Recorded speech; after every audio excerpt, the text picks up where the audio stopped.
जम्मू कश्मीर में महकमा तालीम की जानिब से अहकामात जारी किए गए हैं। एक तो अफसरान के लिए, टॉप लेवल के जो ऑफिशल्स हैं, निचली सतह पर जो अफसरान काम करते हैं, उन तमाम लोगों के लिए ऑर्डर्स, और दूसरी तरफ जो एनुअल ट्रांसफ़र ड्राइव है उसमें शफाफियत हो, इस बात को यकीनी बनाने पर जोर दिया गया है।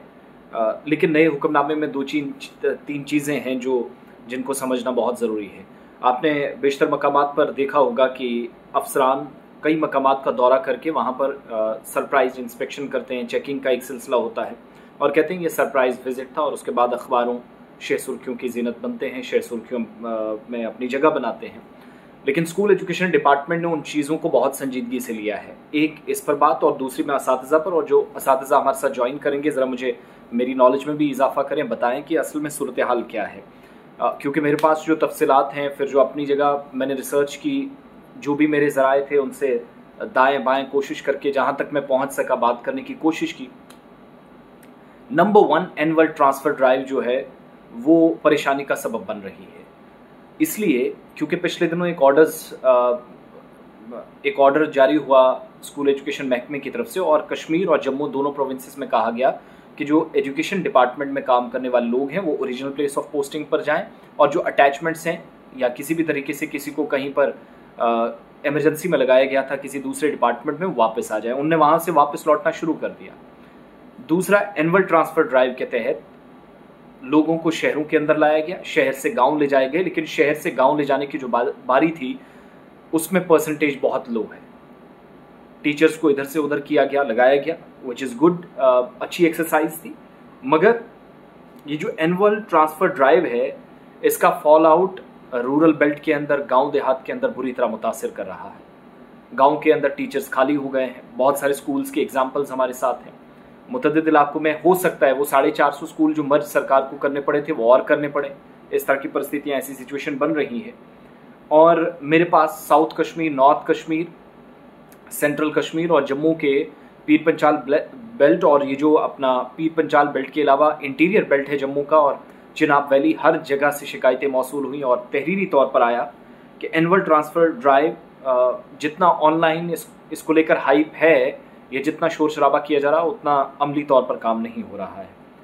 कुछ वक्त पहले स्कूल एजुकेशन डिपार्टमेंट ने बड़े पैमाने पर रिशफलिंग की, और अब जैसे मैं आपको बताता हूँ कि उड़ी के अंदर हायर सेकेंडरी स्कूल है, सुल्तान डकी उड़ी, बारामूला के अंदर।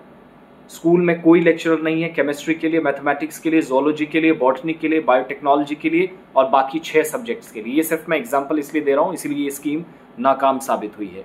इसी तरीके से डिपार्टमेंट ने क्लस्टर रिसोर्स कोऑर्डिनेटर, जिनको आप CRCs कहते हैं, हाल ही में जो फिजिक्स स्कूलों के अंदर पढ़ा सकें, उन लोगों को बाकायदा, या आप थर्ड पार्टी जैसे होती है वैसे उनको लाया स्कूलों के अंदर खिदमात फराहम करने के लिए। लेकिन ना तो अपनी भर्ती कर सके और ना जो टीचर्स थे उनको सही किसी स्ट्रीमलाइन उनका काम कर सके। एनुअल ट्रांसफ़र ड्राइव जो है, किसी भी तरीके से किसी भी स्कूल में जहां पर इस स्कीम के तहत असातिज़ा की मुंतकली हुई, ट्रांसफ़र किया गया, विच इज़ गुड एक्सरसाइज, मैं शुरुआत में कह चुका हूं, मगर इनका रिप्लेसमेंट ना ढूंढना सबसे बड़ी मुसीबत। और महकमा तालीम न सिर्फ अपने पाँव पर कुल्हाड़ी मार रहा है बल्कि बच्चों के लिए दर्द सर बन रहा है। इसी तरीके से बहुत सारे स्कूलों में जोलॉजी की पोस्ट, अरबिक की पोस्ट, उर्दू की पोस्ट, इंग्लिश की पोस्ट, एजुकेशन की पोस्ट, पॉलिटिकल साइंस की पोस्ट खाली पड़ी है। ये मेरे पास जानकारी है। अब 12th क्लास का जो रिजल्ट आया हायर सेकेंडरी स्कूल इस्लामाबाद उड़ी का, 46.15%, सुल्तान डकी ने 47% रिजल्ट आए। 117 स्टूडेंट्स थे जिनमें से महज 55 स्टूडेंट पास हुए। बाकी का कौन जवाब देगा? किसकी अकाउंटेबिलिटी और ट्रांसपेरेंसी की बात जब हो रही है तो जवाबदेही किसकी है, कोई पता नहीं। ऑफिशियल्स जो है, जब उनसे हमने राब्ता किया तो कुछ चीज़ें लिखित में हैं जो उन्होंने कहा कि नवंबर दिसंबर से पहले पहले चीज़ों को स्ट्रीमलाइन करने की कोशिश है। इसका मतलब ये हुआ कि you are waiting for the next session.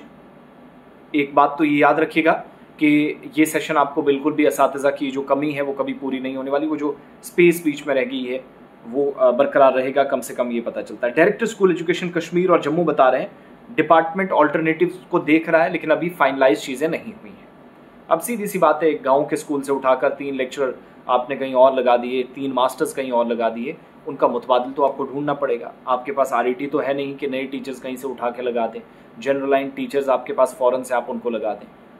Extra burden और एक्स्ट्रा स्टूडेंट्स और फिर एक्स्ट्रा स्कूल्स ये सारा सिलसिला और मिसबैलेंस होना, मिसमैनेज होना, ये चीज़ों को इम्बैलेंस कर रहा है, ख़राब कर रहा है और कारकर्दगी पर डायरेक्टली इसका असर पड़ रहा है। और लेक्चरर्स, टीचर्स की हर स्कूल के अंदर तकरीबन कमी है।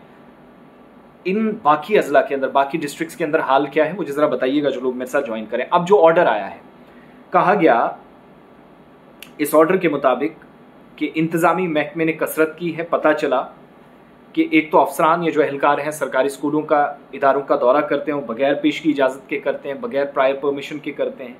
और नए सर्कुलर के मुताबिक अफसरान के जो कंट्रोलिंग ऑफिसर्स हैं उनको कहा गया है पेश की इजाज़त लिए बगैर, प्रायर परमिशन के बगैर directorate of school education, project director Samagra, CEO और ZDOs के दफातर का जो दौरा करने वाले लोग हैं उनको कहा गया कि भाई साहब थोड़ा सा संभल के। जो भी इनके कंट्रोलिंग ऑफिसर्स हैं उनको कहा गया कि आप कैसे दौरों पर अफसरान को, एहलकारों को भेज देते हैं बगैर किसी परमिशन के, बगैर इजाज़त के। सर्कुलर के मुताबिक ये न सिर्फ Jammu Kashmir employees conduct rules 1971 की संगीन खिलाफ वर्जी है, बल्कि इदारों की जो तालीमी सरगर्मियाँ हैं उन पर मनफी असरात मरतब डालता है। बच्चों का, उनको बेहतर तालीम का जो बुनियादी मकसद है वो पूरा ना कर पाना एक बड़ी परेशानी है। और सहपैर 3 बजे से 4 बजे के दरमियान सिविल सेक्रेटरीट में जिनकी हाजिरी है या बाकी दफातर में कंट्रोलिंग ऑफिसर से स्कूल एजुकेशन डिपार्टमेंट के ऑर्डर के मुताबिक आप वहाँ से इजाज़त लीजिएगा, प्रायर परमिशन के बाद आप जाएँ। लेकिन इस खबर से, ये तो इंतजामिया का काम है अपना करे, कब किसको दौरा करना है, एक आप टाइम टेबल निकालिए। स्कूलों को और कंट्रोलिंग ऑफिसर्स को डराने और धमकाने से क्या होगा। But when it comes to the teaching faculty, when it comes to the teachers, lecturers, आपकी तालीमी सरगर्मियों की बात होती है तो आपके पास टीचर्स कम पड़ रहे हैं। ATD का ऑल्टरनेट क्या है? टीचर्स को एक जगह से दूसरी जगह, अच्छी बात है, एक लंबे अरसे के बाद आपकी नींद टूटी है, लेकिन उसका मुतबादिल क्या है? वहाँ पर जो बच्चे आपने यतीमों की तरह छोड़ दिए हैं, क्या वो स्कूल मर्ज होंगे? क्या उन स्कूलों को आगे जाकर बंद कर दिया जाएगा? करीब के स्कूलों में जम करने की कोई तैयारी है? कोई और काम है? इस पर जवाब देना पड़ेगा। और एजुकेशन मिनिस्टर साहिबा जिनकी बड़ी रिस्पॉन्सिबिलिटी है, खाली बयानात से कुछ भी नहीं होने वाला, कुछ भी नहीं होने वाला। आप लिख लीजिएगा, अगले सेशन तक काम ऐसे ही चलेगा। मेडिकल के शोबे में जैसे आपने काम किया, मेडिकल ऑफिसर 350 से ज़्यादा लगाए, ऐसे ही फौरी तौर से टीचर्स कम से कम 1000 अरेंज करें। जिन स्कूलों में प्रायोरिटी बेसिस पे जहाँ 3 की कमी है, कम से कम 1 तो दें। ये बड़ी परेशानी है। और असातिज़ा की कमी होना मतलब कि एक स्टेप पीछे चले गए और हम बैकफुट पे इस वक्त तालीमी मैदान में हैं।